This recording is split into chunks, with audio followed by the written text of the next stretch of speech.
حضرت ابراہیم علیہ السلام، ان کے لیے اللہ رب العزت نے نار نمرود کو ٹھنڈا کیا، آگ کو ٹھنڈا کر دیا۔ یہاں پھر وہی بات آتی ہے کہ امام راضی رحمۃ اللہ علیہ لکھتے ہیں کہ نبی کریم صلی اللہ علیہ وسلم کا وہ نور جو نیچے سے نیچے آ رہا ہے وہ تو ابراہیم علیہ السلام کے اندر تھا۔ اس وقت آپ کی شادی نہیں ہوئی تھی، آگے منتقل نہیں ہوا تھا۔ وہ فرماتے ہیں کہ آگ جو بجھی وہ نور محمدی کے حضرت ابراہیم علیہ السلام کے جسم میں موجود ہونے کی وجہ سے بجھی۔ یہ بھی ایک لطیف عاشقانہ بات ہے۔ تاہم ہم اگر اگلی بات کو لیں، اتنے لطیف پیرائے میں اگر نہ بھی جائیں تو دیکھیں بھئی حضرت ابراہیم علیہ السلام کے لیے آگ بجھی، اور حضور پاک صلی اللہ علیہ وسلم جو دنیا میں تشریف لائے، وہ آتش کدے جو 1000 سال سے جل رہے تھے مجوسیوں کے، ایرانیوں کے، سارے بجھ گئے۔ تو نبی علیہ السلام کو یہ معجزہ عطا ہوا پیدائش والے وقت، پیدائش والے دن۔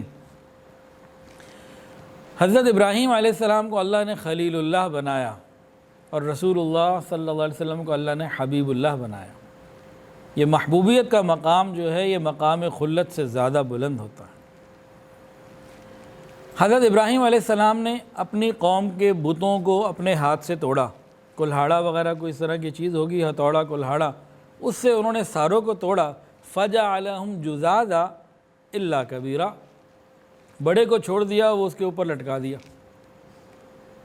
ادھر کیا ہوا؟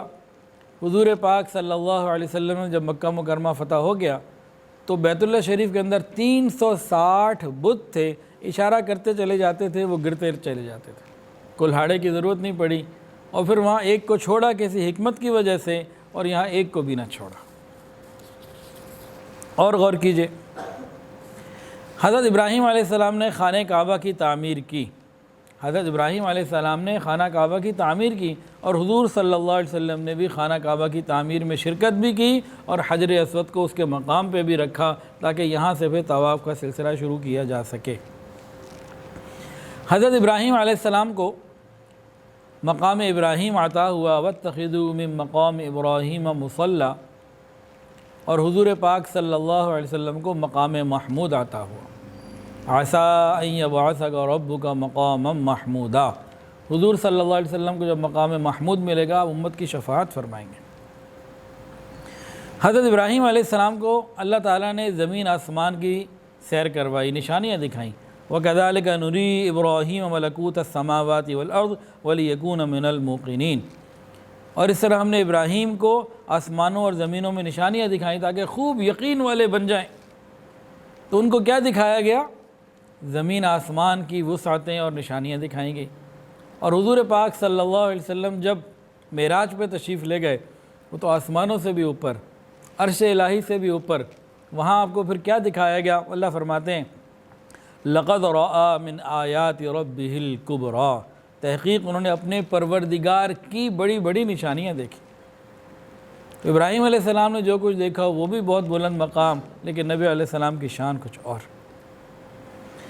حضرت اسماعیل علیہ السلام اپنے آپ کو قربانی کے لیے پیش کیا کہ میرے گلے پہ چھری پھیر دی جائے۔ بہت بڑا مقام صبر ہے، معمولی بات نہیں ہے۔ آنکھیں بند کر کے سوچو نا کہ میں اپنے گردن کو پیش کر رہا ہوں کہ کوئی اللہ کے لیے میرے گردن پہ چھری چلائے، جھرجھری آ جاتی ہے۔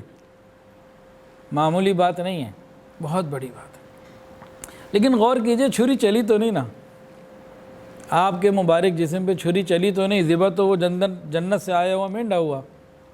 لیکن رسول اللہ صلی اللہ علیہ وسلم کا مقام دیکھیے، 4 مرتبہ شق صدر کیا گیا، سینہ چاک کیا گیا۔ پیدائش کے جب 2-2.5 سال کے تھے، مقام رضاعت کے درمیان بھی، اس کے بعد بھی، اور آخری مرتبہ جب معراج میں تشریف لے جانا تھا، 4 مرتبہ سینہ چاک کیا گیا۔ وہاں گردن کٹی نہیں تھی، چھری نہیں چلی تھی ادھر۔ حضرت یعقوب علیہ السلام جب بیٹوں نے آ کے خبر دی، یوسف علیہ السلام کے باقی بھائیوں نے، فَأَكَلَهُ الذِّئْبُ، وہ تو بھیڑیا کھا گیا۔ تو حضرت یعقوب علیہ السلام نے بعض کتابوں میں لکھا ہے کہ بھیڑیے سے پوچھا بھئی کیا ہوا، تو بھیڑیے نے کہا ہم نے نہیں کھایا، میں نے نہیں کھایا۔ اور یعقوب علیہ السلام کو پہلے یقین تھا کہ جھوٹا موٹا خون لگا کے آ گئے. بھیڑیے نے اتنی نفاست سے کھایا کہ بچہ تو کھا گیا اور قمیض جو ہے پھٹی بھی کہیں نہیں, صاف ستھری قمیض آ گئی. تو بات تو سمجھ گئے تھے, کہہ بھی گئے تھے کہ تم نے اپنی طرف سے اپنے جی میں باتیں بنا لی ہوئی ہیں. تو بہرحال بھیڑیے سے بھی انہوں نے ایک کنفرمیشن لی.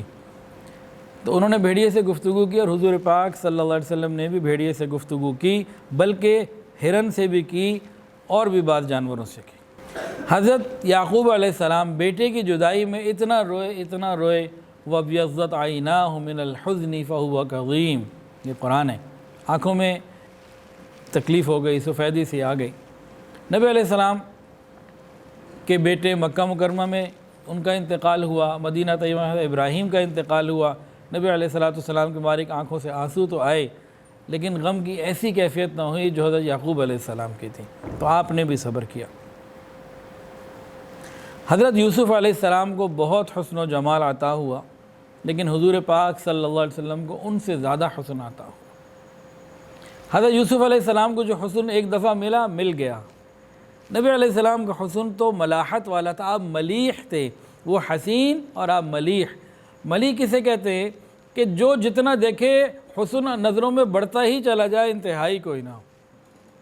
یہ نہیں کہ ایک دفعہ جو دیکھا دوبارہ بھی ویسے ہی دیکھیں گے, 10 دفعہ دیکھیں گے وہی, 1000 دفعہ دیکھیں گے تو وہی. ملاحت کیا ہے, ملیح کیا ہے, نبی علیہ السلام کا حسن کیا ہے, جتنا دیکھتے چلے جاؤ حسن بڑھتا چلا جائے. یہ مقام آپ کو عطا ہوا. حضرت یوسف علیہ السلام کو اللہ رب العزت نے تعبیر الرؤیا یہ علم عطا فرمایا, اور قرآن مجید میں ان کے خواب کی تعبیر کی 3 جو ہے نا وہ تعبیرات موجود ہیں. 3 خواب ان کے سامنے ذکر کیے گئے اور انہیں تعبیر دی.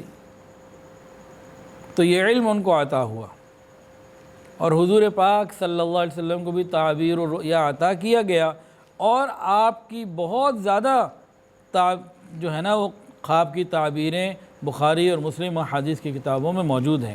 ادھر صرف 3 کا تذکرہ ملتا ہے, یہاں ذکر کثرت سے ہے. حضرت یوسف علیہ السلام کی قمیض جو تھی نا, جب سارا قصہ پورا ہو گیا, بھائیوں نے توبہ کر لی, پتہ لگ گیا, تو حضرت یوسف علیہ السلام نے اپنی قمیض دی بھائیوں کو. کیا فرمایا؟ اذهبوا بقمیصی, میری قمیض لے جاؤ, والد کی آنکھوں میں ڈال دینا, آنکھیں ٹھیک ہو جائیں گی. تو حضرت یوسف علیہ السلام کا یہ معجزہ کہ ان کی قمیض سے والد کی آنکھیں ٹھیک ہو گئیں, بڑی شان والی بات ہے. لیکن ایک مرتبہ حضرت محمد مصطفیٰ احمد مجتبیٰ سرکار دو عالم صلی اللہ علیہ وسلم کے سامنے ایک صحابی آئے, جہاد میں شریک تھے. تو آنکھ نکل گئی, پورا ڈھیلا ہاتھ میں آ گیا, آنکھ ہی نیچے گر گئی. نبی علیہ السلام کے سامنے لائے تو انہوں نے آنکھ لی. نبی علیہ السلام نے اس کو واپس اپنی جگہ پہ رکھا اور لعاب دہن اپنا مبارک جو ہے لعاب لگایا, دعا کی, وہ آنکھ ہی ٹھیک ہو گئی. وہ کہتے ہیں مجھے یہی نہیں پتہ لگتا تھا کہ یہ خراب ہوئی تھی کہ یہ خراب ہوئی تھی. تو یہ بھی نبی علیہ السلام کی ایک نرالی شان. حضرت یوسف علیہ السلام کو اللہ نے بڑا حسن دیا. مصر کی عورتوں نے جب ان کو دیکھا تو قرآن مجید کے اندر آتے ہیں, انہوں نے تو اپنے ہاتھ کاٹ لیے, انگلیاں کاٹ لیں. امی عائشہ صدیقہ رضی اللہ تعالیٰ عنہ فرماتی ہیں کہ مصر کی عورتوں نے یوسف کو دیکھا تھا, انگلیاں کاٹ لی تھیں.